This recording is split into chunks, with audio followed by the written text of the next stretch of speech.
Golden State Media Concepts Fantasy Football Podcast is your one-stop shop for fantasy football news and advice. Can't decide on who to draft on the first round? Going gaga on how to line up your team. Got you covered. Traditional league, dynasty league, PPR league, IDP league, even daily fantasy football league. Join us as we break down all the questions of fantasy football. It's the Golden State Media Concepts Fantasy Football Podcast.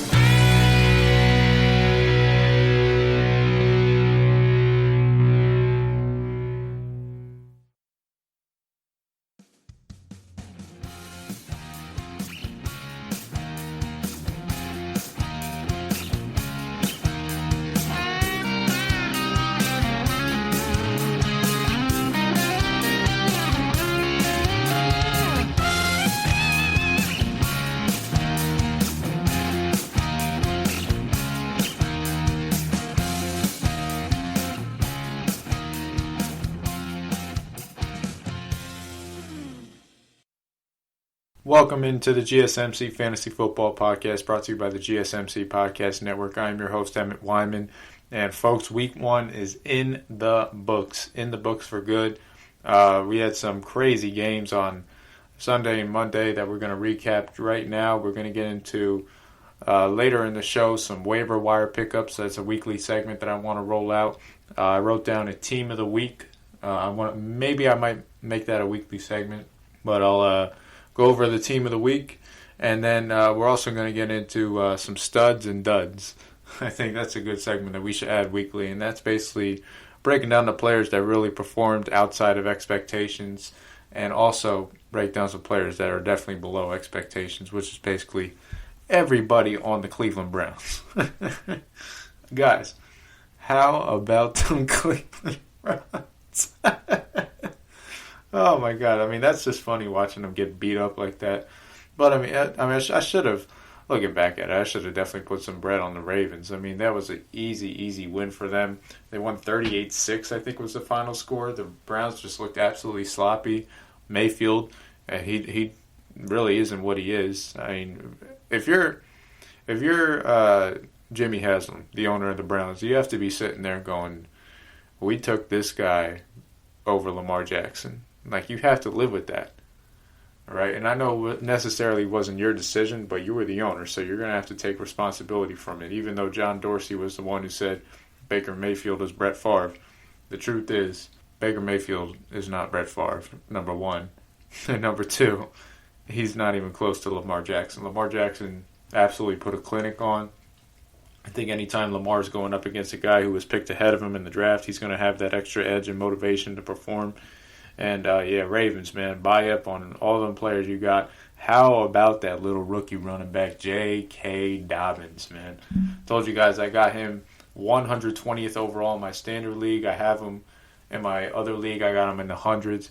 I mean, 2 touchdowns, only had 14 carries, but you just see the explosiveness. You see the potential with them. I mean, if he gets the ball as a starting running back, he's going to be very productive for the Ravens. And I think they got to be coming away from that game going, damn, we got to, as much as we love Mark Ingram, we got to get Dobbins in the game more just because his explosiveness is something that they don't have at the running back position. Ingram really doesn't have that burst anymore. Dobbins, he's got that downhill power too and burst. So he's just a perfect running back for that system. And that system, if you got a running back that's good in that system, they're going to produce. You saw what Ray Rice did. You saw they rotated a bunch of other guys like McGahee back in the day. But I think Dobbins is really going to be their back of the future. They haven't really invested a lot of draft capital in the running back. I remember they drafted Kenneth Dixon a little while ago, but he just got hurt. His career ended shortly. But I really like Dobbins coming out of college, and I think he's going to be a great pick and fit for them going forward. Another rookie running back that I wanted to give some praise to, Jonathan Taylor. Colts starting running back. Ethan, I told you, my boy, John Taylor is the man. The man. Okay? Not Marlon Mack, not Nyheim Hines. John Taylor is the man. What makes it even better is that John Taylor, guys, if you're a John Taylor owner, this stat has to light you up. He caught 6 passes for 67 yards. Okay, and he's not even a guy that's really a receiving back. Yet he's getting the ball and doing something with it, being really productive. So that says a lot about his game and his ability to make plays. I mean, not only in the running game, but the passing game. So if he could block, he's not coming off the field. And I think he can block, just due to the fact that he's got some power for, his frame, and he'll chip a guy or lay in his body if he has to. Even though he's a rookie, and that usually takes a while for him, I think he can do it. And if he can, he's not coming off that field, man. I mean, I just can't wait to see him this week. I mean, Indianapolis Colts, you guys got to get your stuff together. It's mainly Rivers, though. I mean, Rivers is just, he really sold that game. And then you talk about their defense. Oh, my God. I mean, Matt Eberflus. So you're going to just play Tampa 2 the whole time? You did that in Dallas. Come on. Do something else, dude. That's not going to win. I mean, they have the talent to beat Jacksonville, but I don't know. Maybe they got out-coached, just out-quarterbacked. I mean, that is an embarrassing loss for the Indianapolis Colts. I don't know what to say about that. I really don't know what to say about that. But I'll get into it later. I mean, Nyheim Hines, you can't rule him out 100%, but I don't think he's going to take away from John Taylor. John Taylor, we're on a Tuesday here. I'm going to tell you before the next episode, which will be on Saturday, he is going to be a no doubt, hands down starter this week against Minnesota. All right, and I know Minnesota, yeah, they're good up front. Minnesota's defense is pathetic. Did you guys see that game against Green Bay? I mean, yeah, their secondary is just abysmal, but that defense as a whole just absolutely wore down. I do know that Matt LaFleur has had some success, though, against Mike Zimmer. He knows how to attack his scheme and really break him down. But, I mean, 43 on opening day is rough for Minnesota. I mean, on a defense that was really on a decline last year, it just didn't look like it got any better. And, man, I just don't know what to say. If you're Minnesota, they have an uphill battle for sure. Too much for Minnesota to overcome by the time the beginning of the fourth quarter ran around. I mean, Aaron Rodgers, you got to give him a lot of credit. He was a guy I mentioned. I didn't really hype him up, but I mentioned that, this is a bounce-back candidate just due to the fact that Jordan Love is on his shoulders. He knows that his time is coming. And you don't draft a first-round pick if, you don't think your time's coming. But Aaron Rodgers looked like Aaron Rodgers.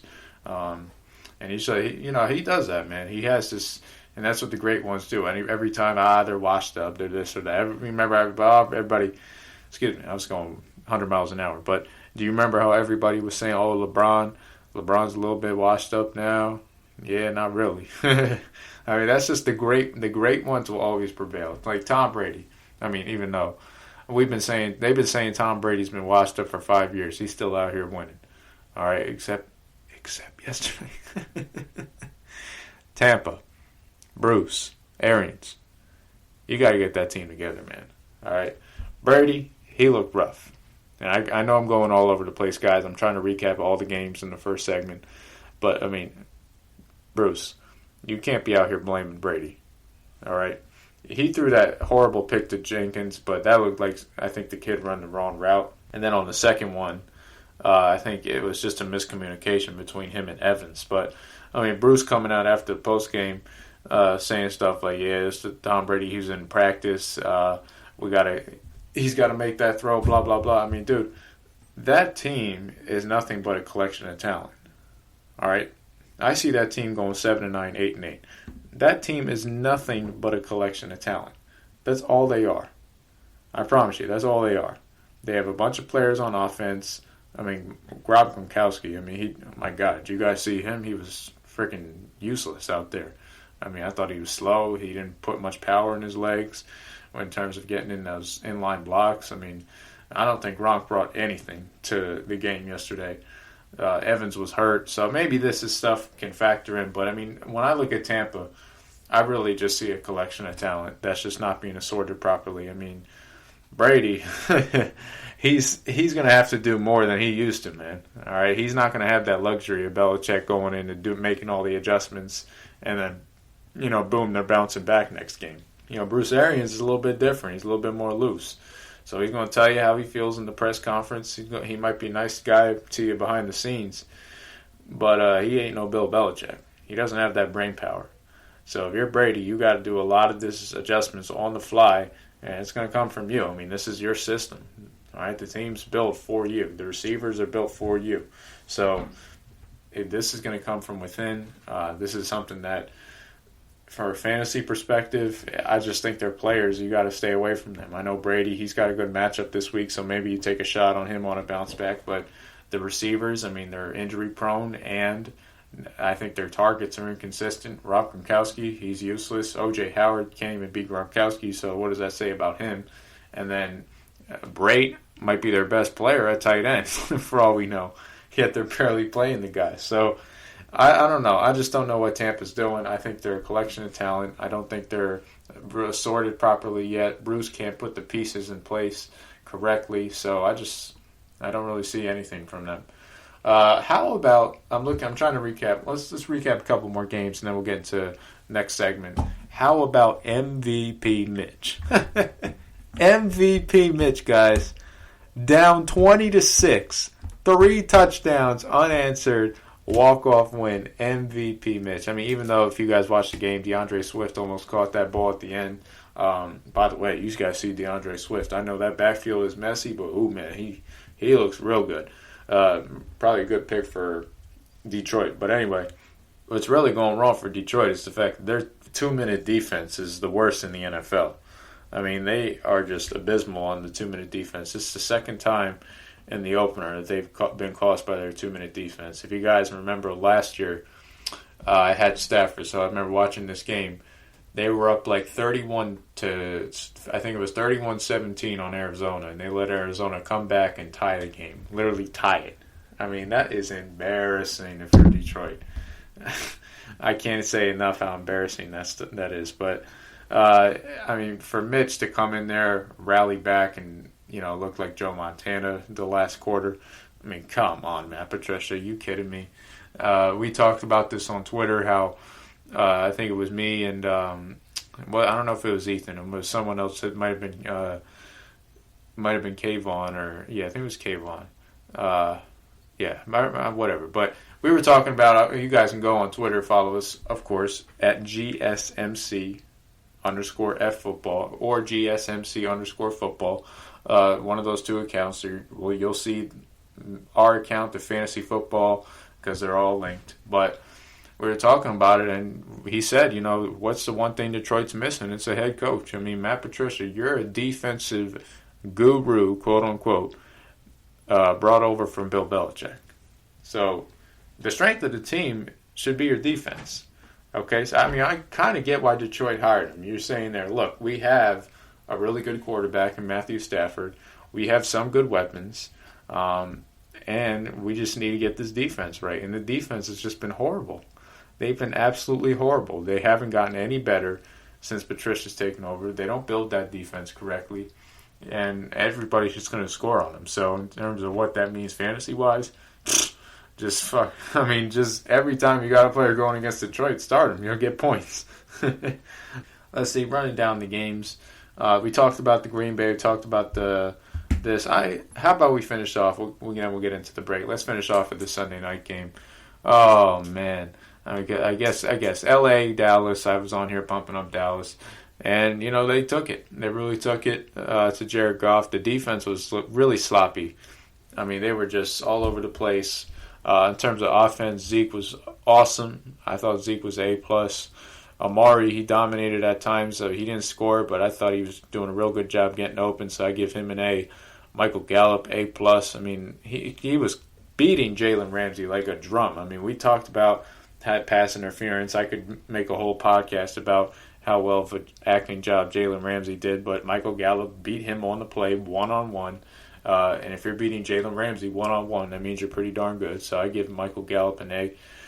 Just trying to recap, and Dak. I mean, Dak played really well, too. I mean, I don't think he was able to throw the ball vertically that much, but he was, he kept the ball in play. He made enough plays when he had to. It just really sucks because at the end they kind of got screwed over, not only by the pass interference, but then they had a holding penalty. I think that got him like a 3rd and 20 or something like that. It was either a holding or a block, something like that. But this has been happening for the past 2 years, that Dak is just, the numbers are just going bad on his fourth quarter comebacks. I think he's now 1-7 the past 8 in terms of close games. I mean, it just hasn't been going. A trend hasn't been going in the right direction for the Cowboys.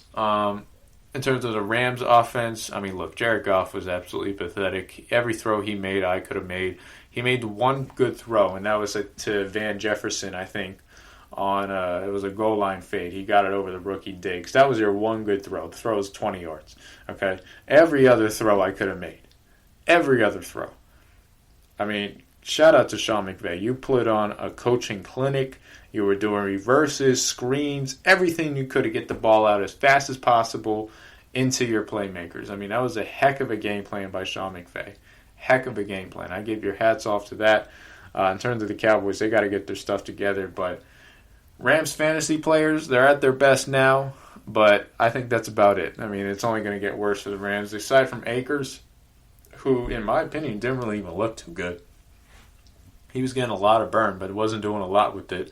He's mainly a power back, which is good in the standard league. But I think all the other leagues, Akers not looking too good. But I really want to get into a break, guys, because I don't want to waste any more time. We have to get into the team of the week, which we'll do in the third segment. But next segment, we'll get into studs and duds, try to continue off this segment. And then final segment, we're going to get into my favorite segment of the podcast in the Tuesday podcast, waiver wire pickups. Waiver wire Tuesday, guys. Claims go on Wednesday. It's waiver wire pickup Tuesday, so we'll get you right. We'll get you ready to go. So stay tuned. We'll be right back. We'll be right back with some GSMC in a second, but first we have to talk about our good friends from Dollar Shave Club. And if you haven't heard, the Dollar Shave Club has great razors. Let me be the first to welcome you into the club. Stop buying expensive razors out of the habit and start thinking about joining Dollar Shave Club today. Right now, try out Dollar Shave Club's Ultimate Shave Starter Set for a one-time trial offer of only $5 plus free shipping. After that, you can continue to get an unimaginably smooth shave as razors refill, ship at regular prices to your door as often as you want. Dollar Shave Club's Ultimate Shave Starter Set comes with a 6-blade razor with a trimmer edge, 2 refill cartridges, and a 1-ounce tube of prep scrub, shave butter, and post-shave dew. Now, let me tell you, the prep scrub, my personal favorite, it's amazing. I have ingrown sometimes, and this helps nip that in the bud, legitimately.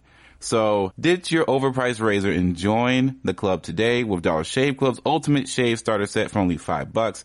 It has everything you need for an amazing shave. The 6-blade razor, shave butter, prep scrub, and post-shave dew, all shipped right for whenever you call home nowadays. After that first box, the razor refills ship at regular prices, not the schedule you want. Try the Ultimate Shave Starter Set today just for $5 plus free shipping at dollarshaveclub.com/GSMC That's dollarshaveclub.com/GSMC Welcome to the club. Are you looking for the very best NFL and college football podcast? Then check out the GSMC Football Podcast. Get the latest football news both on and off the field. From the NFL Draft to trades to the rumor mill to the NFL Combines. They got you covered. That's GSMCpodcast.com/football-podcast. Get updates on college rivalries, game day insights, and much, much more. It's football talk the way you want it. This show eats, sleeps, and breathes football. Don't forget to like them on Facebook and follow them on Twitter. Visit GSMCpodcast.com for more info.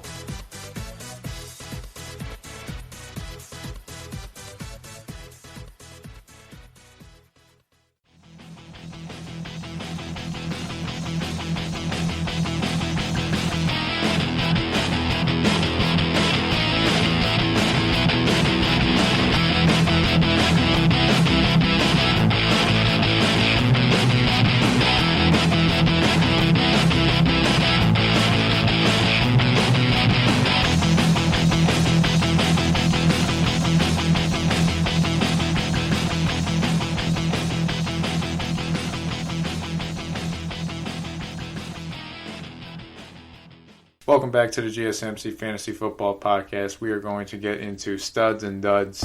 And this is really just a short list I compiled of guys that I was impressed with and then guys that I were very unimpressed with. if that's even a word. Yeah, unimpressed, whatever, on Sunday. Let's start right off. Quarterbacks, impressed, Russell Wilson. I mean, Russell Wilson is one of the best quarterbacks, so are you really impressed? Versus the Atlanta secondary, that's just piss poor. But listen, on the road, were they underdog? No, they were favorites. But still, on the road, you had a team. You didn't have as much skill power on offense as Atlanta did. But still, I mean, you literally carried that team. I mean, Russell Wilson really carried that team. He was making the throws that he needed to. He was getting out of the pocket if he had to. Just everything you needed to do to get as much points on the board for Seattle to win, he did. And you see him do that a lot of times, you know. Obviously, you got to give credit to Metcalf for making some plays downfield as well. But you can't name the tight end. You can't name another receiver on that team. I mean, he's out here doing it dolo. So you really got to respect Russell. Anytime he does something like that where he puts up over 35 points, I mean, that's just it's just really impressive. I mean, that guy is something else. But another guy we talked about in the first segment that I was really impressed with, Aaron Rodgers.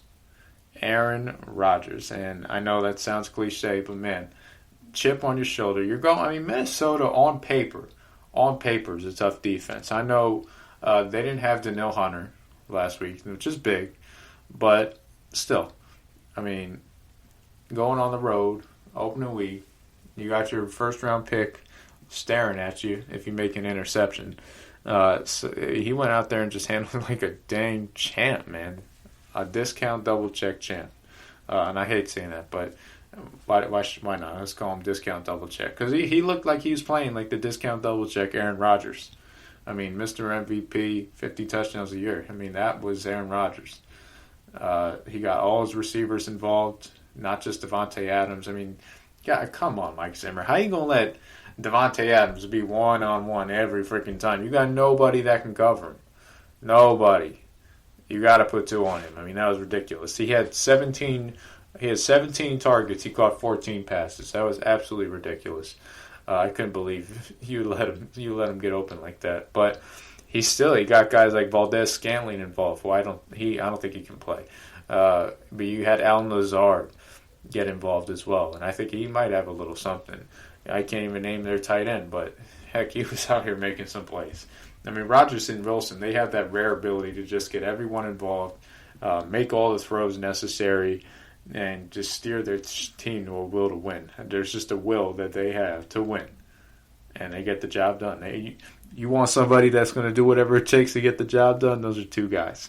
Number 3, I guess you could put him in the category of do whatever it takes to get the job done. Maybe not all the arm talent and stuff, but how about Cam Newton, guys?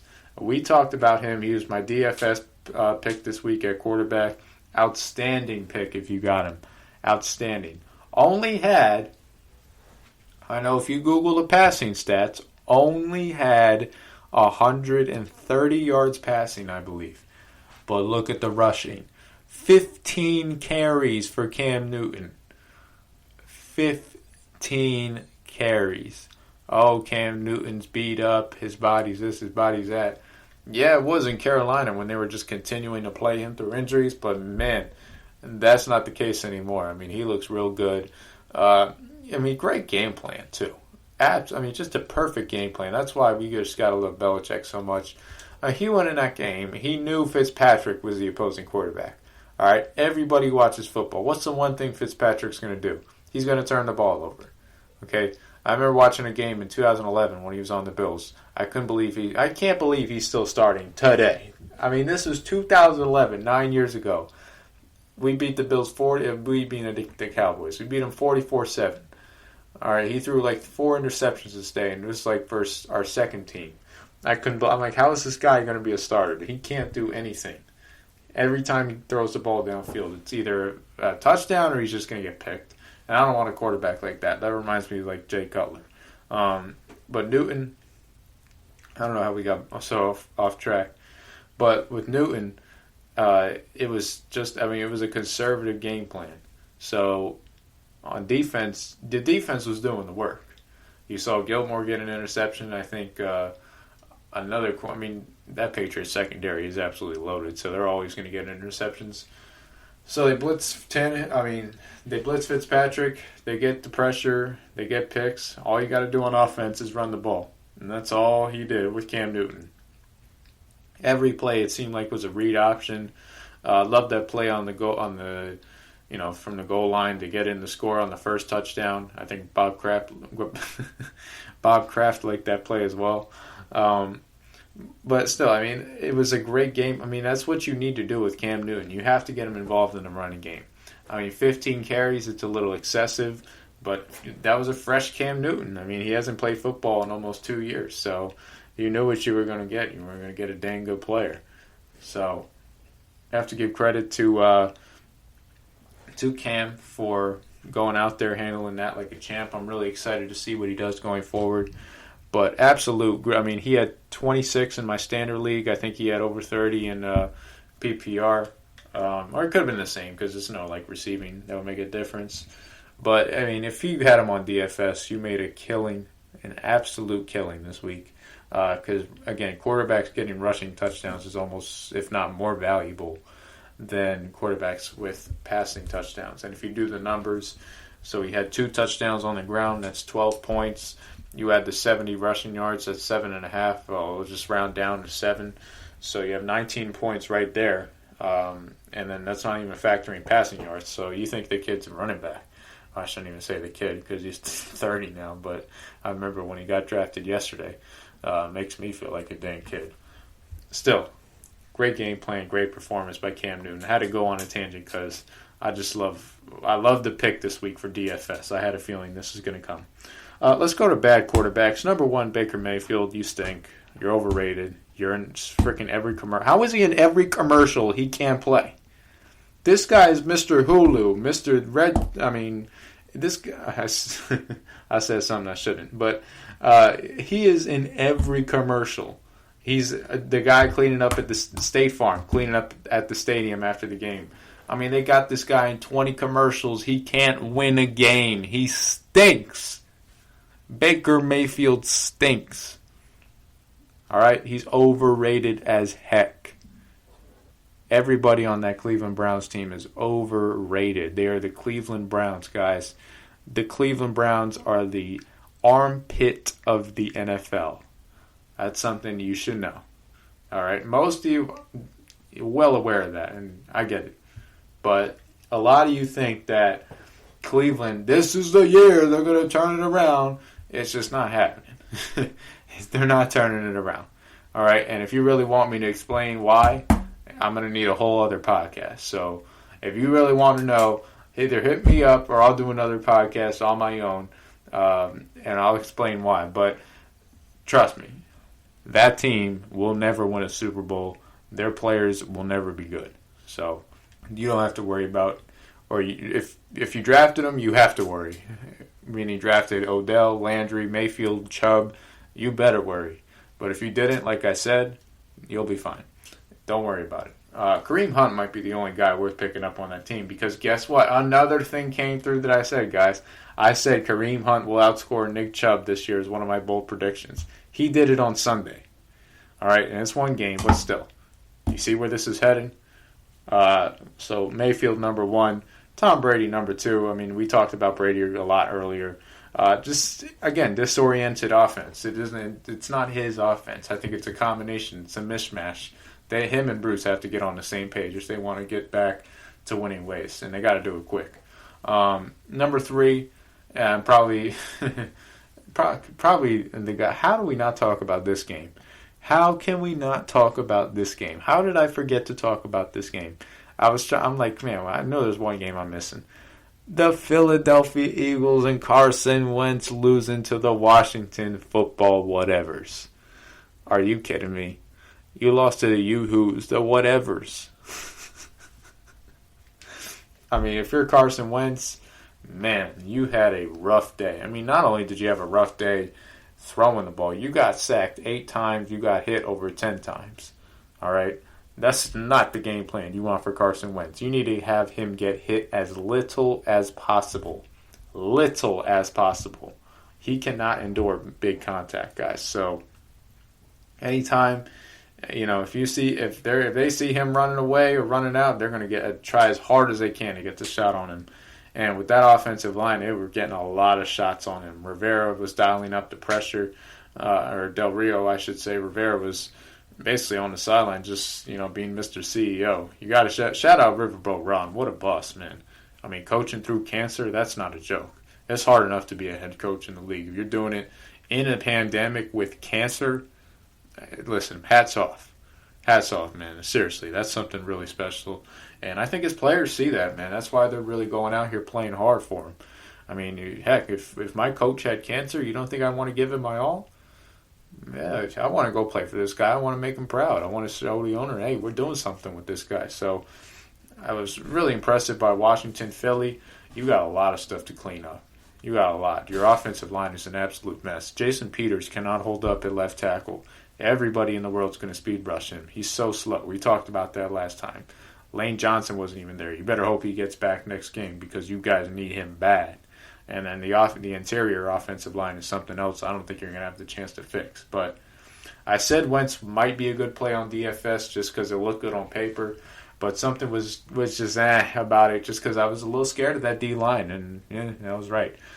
So that's why I made Cam Newton my number one play. But Carson Wentz, I mean, even when you were open or when you had a clean pocket, there were some throws you just absolutely missed. So a lot to clean up for the Eagles. Let's move into running backs now. Good. Chris Carson, I thought even though he wasn't productive, he got out there and receiving and really made a name for himself. He was really physical, which I think that's why Pete Carroll keeps putting him out there. Is he a reliable guy? No. I mean, that's why. I mean, I said, guys, he's not really going to be a reliable guy like he was last year. And the reason is I think they want to get a combination of running backs involved aside from him. Last year, we remember Rashad Penny was hurt, and they didn't really have anybody else. They had C.J. Prosise, but he couldn't really play, so they were really just riding Carson till the end. But this year, they're really trying to put a lot of guys. They're still trying to get Carson involved, but he's not going to be that workhorse like he was last year. And I think that's where there's a mistake in his ADP. He's getting drafted a lot higher than he should be because people are thinking he's going to be that workhorse. But he made up for it with receiving, which is something that he hasn't been good at in the past. So if he can keep improving his receiving, he's going to be great in PPR, but he'll be even more valuable in the standard. Number 2 on running back, how about Josh Jacobs? Just a phenomenal day. We talked about him last time on the DFS, just a easy pick, easy money pick. He'll probably have one of the best weeks, and he had the best week. 3 touchdowns, over 100 yards. Just a pitch-perfect game for him. The Raiders, awful. Like we said. And my third, Raheem Mostert. He was the guy I talked way earlier about how he could be really good in standard. Well, it looks like he's not only going to be good in standard, he's going to be good in PPR, and he's going to be good in all leagues. I mean, that one screenplay he took to the house, man, he looked phenomenal on that. Then he came out and he got a lot of snaps, first of all. He got over 40 snaps, I think. I was looking at his report today.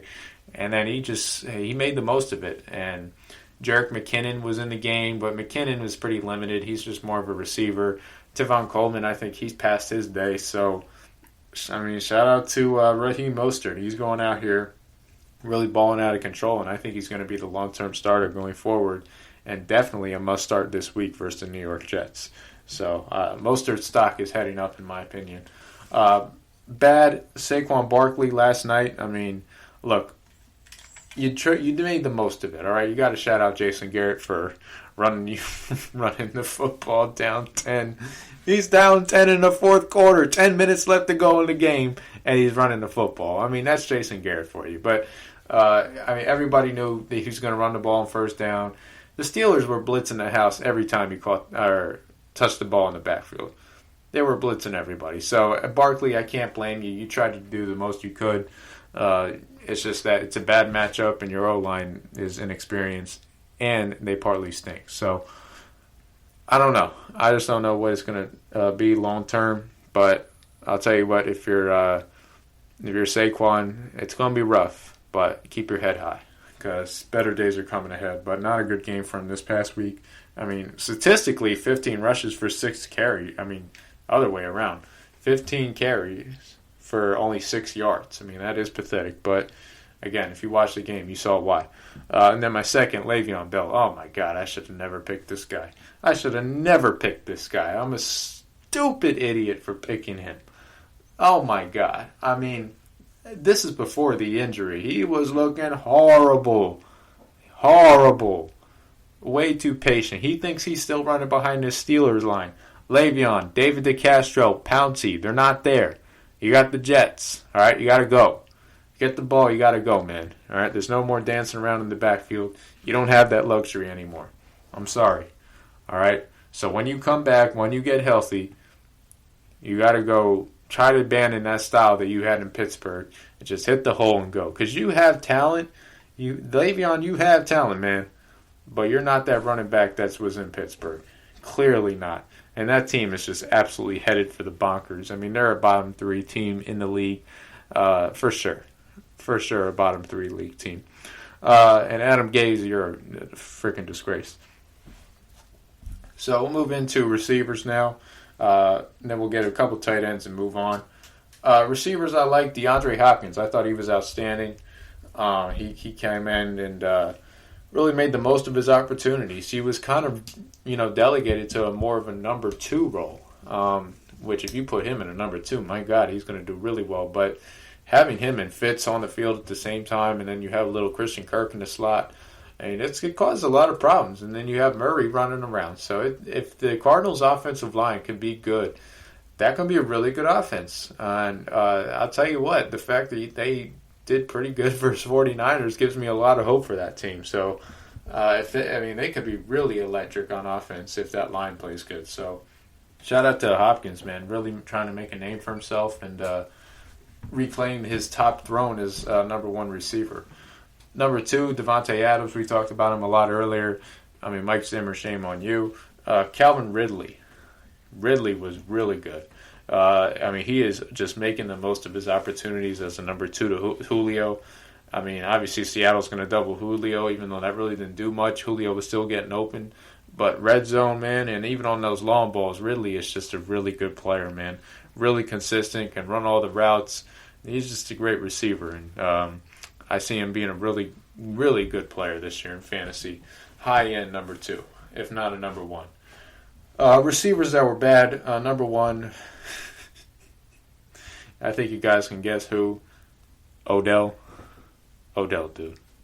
I mean, like, really, bro? Nothing? 5 points? Nothing? That's all you got? Number 1 guy? Come on. A.J. Brown as well. Not a good game for him either, but a lot of guys around him were doing well, unlike Odell. Odell, nobody was doing well, so it's not like Jarvis Landry had 500 yards. No, they all had nothing but, bro, you were horrible. AJ, same to you, but he wasn't receiving a lot of looks because they had a safety over the top on him. Corey Davis was the one that was really profiting. All right, we'll talk a little bit about him on waivers, but Corey Davis, he's showing something, man. He's really showing that he was worth that 5 overall pick. And then tight ends, a guy I was really impressed with was Hawkinson. He was on my bench. Touchdown, he was open over the middle. Matt Stafford, he looked like Hawkinson was one of his top guys. Not only just a top receiver in his offense. So for fantasy, that makes your ears perk up. And then tight end that I really wasn't impressed with was Hayden Hurst. He made a couple athletic catches, but that's about all Hayden Hurst is. He's just a good athlete, but better athlete than football player is a good way to sum him up. That's why the Ravens moved on from him. But that's all I have. Let's transition into my team of the week and try to recap some pointers from week 1. And then coming up in the final segment, we'll get into waiver wire pickups for the week. So guys, stay tuned. We'll be right back. Check out the show that's built on the MMA, from the UFC to extreme cage fighting. They got the fights covered. Check out the GSMC MMA podcast. Get the latest news on past or upcoming fights. Join us as we talk to and about some of the biggest names in the MMA, past, present, and future. When it's the fight game, there's just one show to check out. GSMCpodcast.com/MMA-podcast. Don't forget to like them on Facebook and follow them on Twitter. Visit GSMCpodcast.com for more info.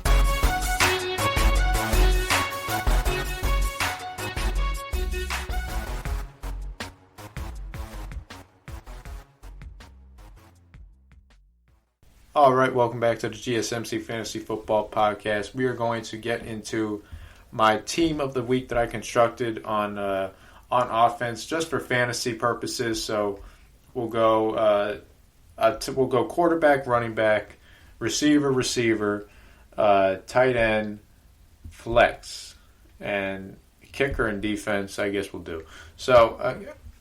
Quarterback, I think there's out of the three that I mentioned, Wilson, Rodgers, and Newton. I really want to give it to Newton, but I'm going to have to go with Aaron Rodgers. And that's due to the fact that, Aaron Rodgers was just looking like a boss on Sunday. Go watch the highlights, guys. He was getting his butt kicked early on. Zim was really bringing some heavy blitzes. But I was a really big fan of what Rodgers did on Sunday. So he easily earns my award for quarterback of the week. Running back number one of the week, hands down, goes to Zeke Elliott. Zeke Elliott, if you guys saw him in the Rams game, he could have had 3 touchdowns to pass Jacobs. Jacobs really should get number one, but I'm going to have to put Zeke, and call me biased, but he was impacting the receiving game. That one play he had where he juked out like 5 Rams guys and got in the end zone, give me a break. He looked like Zeke Elliott, the beast, the guy that we all know, the best running back in the league. So he's going to get my number one spot, and then not far behind, my number 2 will be Josh Jacobs. Just an outstanding week for him. 3 touchdowns, but it was a great matchup. It was a really good matchup for him. The Carolina Panthers aren't that sound on defense. They're a young team. They're rebuilding. So with the Raiders, and I don't know if I want to call them a stout O-line, but they're definitely solid. They have some really good veterans up front, and they really took it to the Panthers on the ground, although the Raiders' defense is freaking pathetic. On a side note, if you're John Gruden, how do you sit there and go, we just gave up 30 to Carolina. What are we going to do when Kansas City comes to town? We're going to give up 50. That's embarrassing. But you better use number 30. I said 31. What is he, 28? Josh Jacobs, because he'll control the game and hopefully lead you to a win. Number 1 wide receiver, Adam Thielen. Thielen was really impressive. He caught a couple of touchdowns late, but throughout the game, I thought he was just doing a real good job getting open. Kirk Cousins was doing his best to try to get the other guys involved, like Jefferson and Irv Smith, but them guys are just young. They're not experienced. They don't have Thielen's talents. And for the Packers to really still put a heavy focus on Thielen and for him to get open like that, that just shows what kind of player he is. I talked about him pretty high during the pre-draft process on how he's going to get a lot of volume because he's the number 1 and nobody else is there. And what do you know? If you had him on your team, you probably won this week. Guy I played against had him, and that's why he won. He had both him and Raheem Mostert. So that's 40 points right up my butt.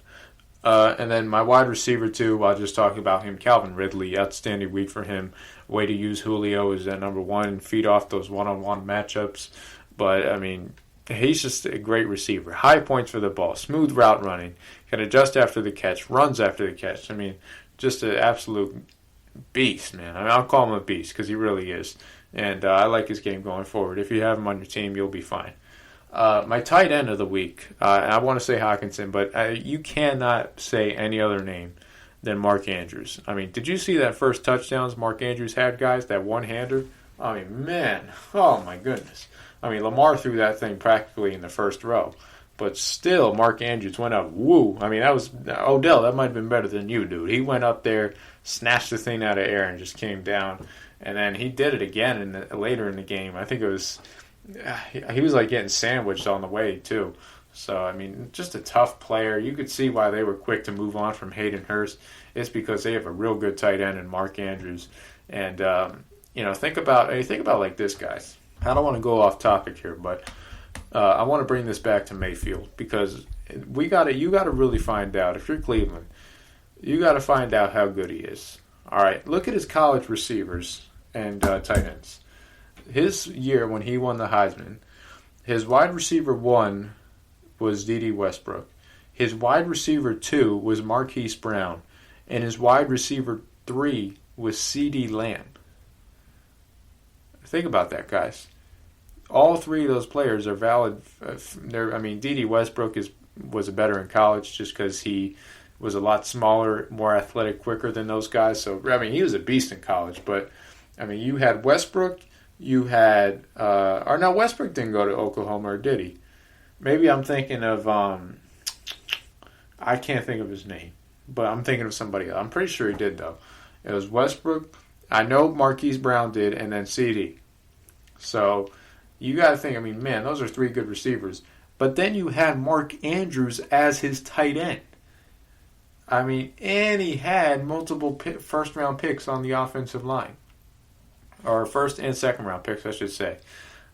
How good is Baker Mayfield when you have all those things working for you and you have a head coach that's put in a system that fits you perfectly? I think if you're Cleveland, you kind of misevaluated that. I think that situation around him was a lot better than it really is. So, it's definitely better than it was in Cleveland. But I think that situation made him look really good. So that's something you got to really evaluate if you're Cleveland. For fantasy, don't even freaking touch him. And then my flex for the week, who's I thought he kind of went underrated, Anthony Miller. I like him a lot. I told you guys I like this guy a lot. The problem is he has Mitch. But he was a good play last week because I liked Mitch. And I like Mitch versus Matt Patricia's slow defense that can't cover anybody. And what do you know? Anthony Miller and Allen Robinson both had a field day on that defense. And they have no corners or pass rush. So it was pretty much well expected. If we had to do some takeaways from this entire week, I think number one, we can definitely say Aaron Rodgers is Aaron Rodgers. Okay, the mistake of Aaron Rodgers is washed up. That ain't it. He's not washed up. Number two, who might be washed up, is Tom Brady. All right, I think we really got to start saying here, look, if this is the Tom Brady of old, he's going to come back firing next game. So maybe I'll give it another week, but man, it didn't look good for him. Number three, I think you got to look at Dallas. If Dallas can get their line better, I know they lost Blake Jarwin. I forgot to mention this too, but man, Blake Jarwin. Tough luck. Tough luck. I really hope you get better, my guy. But Dallas, they really have to get their line better, and then once they get their line better, I think everything else will fall into place. But Aaron Donald really killed them. Joe Burrow, he's got a long way to go, but he showed signs of improvement. I think that was something I didn't talk about in the first segment, but I really like what I saw out of Joe Burrow. I thought he had to make some uncomfortable throws. Obviously, he had that bad pick at the end. But, hey, for a rookie, first game, no offseason, it wasn't too bad. Number 5, DeAndre Hopkins is here to stay. He might be reclaiming that number 1 receiver title very soon. He's obviously going to be a huge impact for the Cardinals as you see them knock off the 49ers. And then my final takeaway is number 6. Don't bet against Russell Wilson. All right. If you got Russell Wilson, guys, you start him in every league. Doesn't matter the opponent. Doesn't matter the team. You just can't bet against a guy like Russell Wilson. Plain and freaking simple. So that's all I got for my team of the week. We're going to take a break. This segment was short, but we want to spend at least 15 minutes on waiver wire targets this week, guys, because we got a lot to go through and a lot of information and players that could really help your team. So stick around for the final segment. Check out the show built around the women of MMA. From the UFC to the extreme cage fighting, we got the fights covered. Listen. It's the Golden State Media Concepts Women's MMA Podcast. The latest news of upcoming fights, discussions of previous matches. Join us as we talk to and about the biggest names in women's mixed martial arts, past, present, and future. When it's the women's fight game, you know where to listen to. The Golden State Media Concepts Women's MMA Podcast.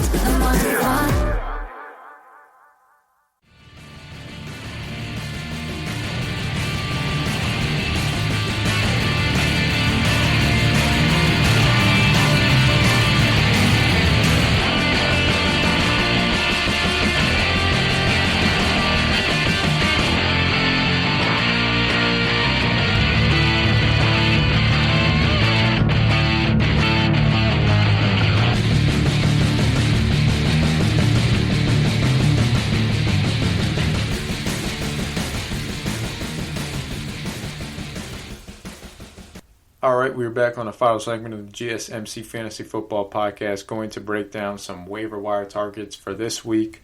First off, I'm going to start by saying, guys, if you're playing in a shallow league, an 8-team, a 10-team, some of these guys are just not going to apply to you because there's going to be better players on the waiver wire that, you could be playing with a bunch of guys that are just sleeping on good players. It happens. So, again, I always say use some common sense. And I know this sounds so redundant and you've heard it 1,000 times in your life, but seriously, use some common sense. Like, if I'm telling you go pick up a backup running back on a team and then my boy Benny Snell sitting out there, like, guys, come on, just use common sense, pick them up. But I don't want to jump the gun on some running backs. Let's start a couple quarterbacks I like for this week. And guys, there really aren't a lot of quarterbacks. These are just matched up related. You should already have that one quarterback, that one ace already on your team that you could rely on versus any team. So a guy like a Matt Ryan and Kyler Murray, Drew Brees and Aaron Rodgers. Hope maybe Russell Wilson if you got lucky. But if you don't, here's a couple guys I like. Number one, Teddy Bridgewater. I thought he really held his own versus that Raiders defense that is stinky. But, that offense on Carolina is not good at all. He got DJ Moore involved. He even got Robbie Anderson involved, who I talked about being a sleeper this week in fantasy. Robbie did really well, and it could be the Jet effect for him. Once you leave the Jets, you start doing well, which is totally understandable. Nobody does well in that Jets offense because it's slow as crap. But I like Teddy this week. I think he's a quarterback that's not going to turn the ball over, but he's going to hold his own, if you know what I mean. So I like him. Mitch Trubisky. He's going up against the New York Giants, guys. It's a good matchup. And he had 3 touchdowns and looked like Joe Montana last week. So I know he'll definitely be on the waiver wire because everyone still thinks he stinks. I'm with you. I think he stinks too. But if he's going to get these good matchups for slow defenses, he can use his athleticism at his advantage. And that's what Mitch is. He's one of those guys that's a better athlete than football player. So he needs a defense that's slow. He can't play against fast defenses. So like a defense like New Orleans, he'd get absolutely freaking bottled. But if he got a defense like Detroit and New York, he can handle it because they're slow. He can make reads easier. He doesn't have to think a lot. Those are really the only 2 quarterbacks I like. I like Tyrod Taylor as well versus Kansas City. I just don't know how he can keep up with Mahomes in a running gun, but Kansas City defense, I think, is a little bit overrated this year, even though they did look good on opening day. That's about it, though, for quarterbacks. Running backs, number 1, Benny Snell, hands down, guys. If this guy's out there, you got to pick him up. You got to pick him up. He's not available in either of my leagues, so I didn't pick him up. But, if he's out there, and I don't care if you guys are running a 14, a 12, a 10, you got to pick him up. Even an 8, you might have to pick him up, just due to the fact that James Conner's hurt. I think last night told you that James Conner is unreliable, which I've kind of been saying in the offseason, but, I still wanted to see it one more time. But the fact that he was just looking horrible last night, overthinking a lot of runs, trying to do too much dancing, it wasn't James Conner, man. It wasn't that guy that was really coming in after Le'Veon went down, or held out, I should say. Benny Snell, when he got in the game, it looked like a freaking beast entered the room. He was just bulldozing those linebackers, getting to the second level with ease, and really putting a physical identity on that Steelers offense. I really was impressed with Benny Snell big time. If you stashed him in a dynasty league, you're really happy right now because there's a chance he could be the starter. And I think Coach Tomlin really likes his style a lot. Coach Tomlin loves those physical guys. The guys like James Harrison, Palomalu, the guys, that's what he wants in his team. It's the steel curtain. You want those physical, nasty guys, and I think Benny Snell is one of those guys. He has absolutely no regard for his body. He'll lay it out if he has to. So anyway, pick him up. That's a must pick up. That's a must. These guys aren't must, but they're guys you got to consider. Number 1, Malcolm Brown. For a waiver wire pickup, I think he's decent. If you've been following my strategy, you've already got your running backs. You have backup running backs as well because I told you to keep picking running backs so you don't have to do this. You don't have to pick up these guys who are just borderline players. With Brown, I told you he looked better than Akers on Sunday. Again, Dallas's run defense is not good at all, so what does that really mean? I think you have to see another week for him, but might be worth the waiver wire pickup. 70, I think it was 80 yards and 2 touchdowns for Brown, so solid day for him. Number 2, this is a guy I really like a lot, Josh Kelly. He back up to Austin Ekeler for Los Angeles. You saw Kelly on the goal line reps, guys. He's getting goal line reps. They don't trust Ekeler to really punch it in. They like Kelly, and I can understand why. This guy's huge. I mean, he's from Notre Dame, so they're physical, and he knows how to play the right way. So I expect them to give Josh Kelly more reps as the season goes on. I mean, I like Ekeler, but I think Ekeler is more of a receiving back that was really benefiting off Phillip Rivers. I think he's going to still be productive, but Kelly, I just think they're going to start to get more involved more and more, and it's going to end up being a 50-50 split between him and Ekeler. Jackson, I don't think they're really high on. Moving on to the next guy, talking about Phillip Rivers. How about Nyheim Hines? And I tell you what, guys, he had 8 receptions last game. 8. All right, Phillip Rivers loves dunking down the running backs. He loves it. That's why with Taylor, even though he's not great with it, he's going to get the ball a lot because Phillip Rivers is going to dunk it down to him consistently. But Nyheim Hines, he can do damage when he gets the ball in open field. So with Nyheim Hines, he'll stay in the game just due to the fact that he can impact the passing game. But I think there's a chance that Nyheim Hines might have some Austin Ekeler production. I don't think he's going to get the rushing, though. That's why I'm really hesitant to start him. But I think as a pickup, he's interesting because if he's getting, if he's getting 8 to 9 looks a game receiving, that's really intriguing. Really intriguing. If he gets that combined with 10 carries, that's 20 starts. That's definitely worth the start in your league. So I think you have to really consider him. You really have to consider him. And heck, what if Taylor goes down? Hopefully it doesn't. Now, knock on wood. But still, I just think you have to really consider Hines. And then the last guy I wrote down was Peyton Barber, but Peyton Barber stinks. Guy who came out early in the draft, his mom was homeless, you feel bad for him, went over to Tampa, performed there for a few years, and then they eventually let him go. But they let him go because he couldn't play. He couldn't even beat out Ronald Jones, and Tampa needs a running back bad.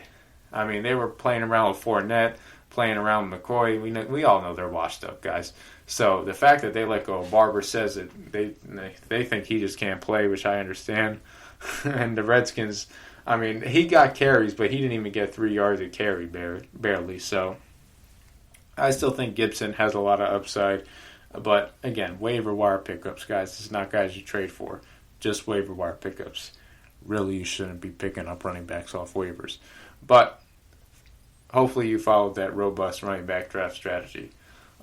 Moving on to receivers, we're going to get into Allen Lazard. I wrote down both Valdez-Scantling and Lazard just due to the fact that they both produce, but I think Lazard gets the edge. Valdez-Scantling doesn't really do a lot for me. I just think he's a super inconsistent player, unreliable. Lazard, I just don't think he proved himself yet. But I think over the season, there's a chance he can get better because he's going to get starting reps. He's the number 2 receiver on that depth chart. So he's going to be out there 50 plays a game. And, heck, if he's able to build a connection with Rodgers, guys, that's going to result in points.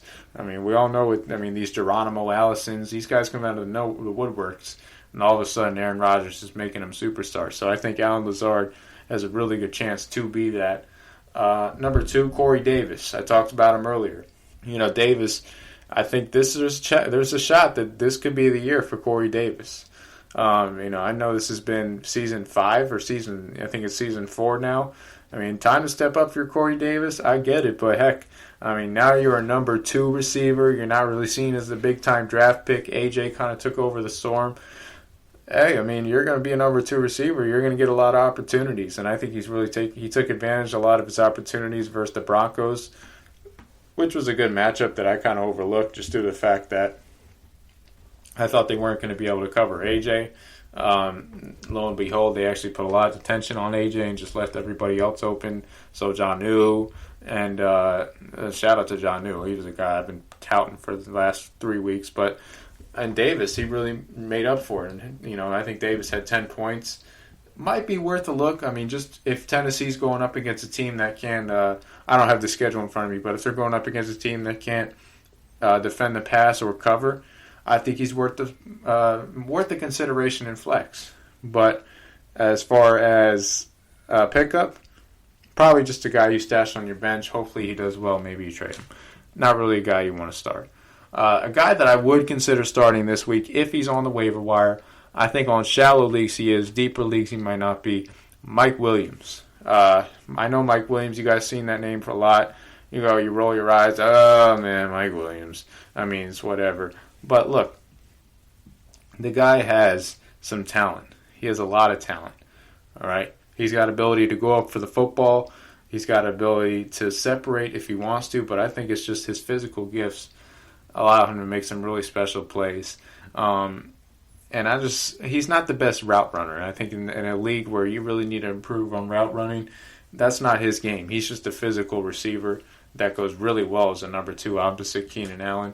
But I think this week it's about the matchup. And, going against the Kansas City Chiefs, who they just lost Javarius Ward, I think they're a little depleted at corner. I think the Chargers' offensive line looked a little bit better. So I think they can hopefully they can hold up versus Chris Jones if Tyrod Taylor is going to get him the ball, but I definitely think he's going to get a lot of looks in the red zone. So I'm kind of hoping this is the game Mike Williams scores 2 touchdowns. I mean, he usually has those games where he's going to get multiple touchdowns. And this could be it. He has a really good track record versus the Chiefs. I think he's had 5 touchdowns against the Chiefs in his 3 years, and he's only had, 15 career touchdowns. So, I mean, he's probably had more than that. But, I mean, it doesn't seem like it because he's always hurt. But this guy, I mean, this is something you got to look for, guys. Who has a good history versus what teams? And I think Mike Williams has a shot to be really good this week. So I think he'd be my number 1 pickup on the waiver wires in terms of receivers because he's a possible starter this week. I put 2 claims on him, and I hope I lock him up. Tight ends, I found this really difficult just because there's not a lot of names.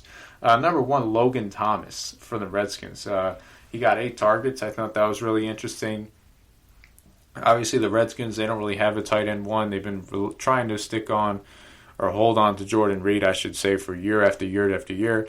I mean, the guy has CTE by now probably, so they let him go. They drafted Thomas, and, it looks like Thomas is the guy. So if you're looking for volume, guys, this might be, I know he's a rookie, but this is a guy that got a lot of targets. Eagles, they don't really count for tight ends, so I understand why he'd be open, but still, I mean, if you're looking for a guy, you're looking for a 2, this might be someone you need to look at. And then number 2, Jared Cook. Cook is old, but, I mean, he did have a really good game last week, so there's a good chance he's going to get picked up off the waiver wires. Again, it's all about targets. All right? It's all about targets. It's not about trade prospects and all that. These are just guys you might want to pick up to add depth to your team. Hopefully they do well and you end up trading them. That's the whole point of it. But, guys, not a great in-depth episode, but I'll tell you what, we got through a lot of information trying to recap the week. Stay tuned for Saturday's episode. All right, Saturday we're going to break down the picks, DFS selections. Hopefully you guys, I didn't even say this earlier, hopefully you guys liked that Steelers pick last week. Hopefully you guys cashed out. I'm going to give you another pick coming up this Saturday. Stay tuned for this. I love the Saturday episode. This episode, I mean, I love recapping the week, don't get me wrong, but man, my Tuesday schedule is busy, guys, so this episode doesn't end up coming out till Wednesday anyway.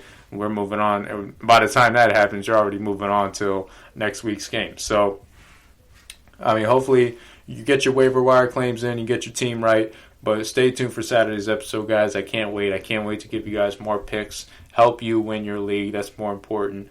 Before we get out of here, please follow the social media page, GSMC_F football.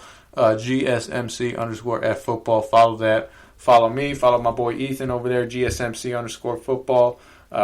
This podcast is brought to you by who else? The GSMC Podcast Network. I am your host, Emmet Wyman. Have a good night, everybody.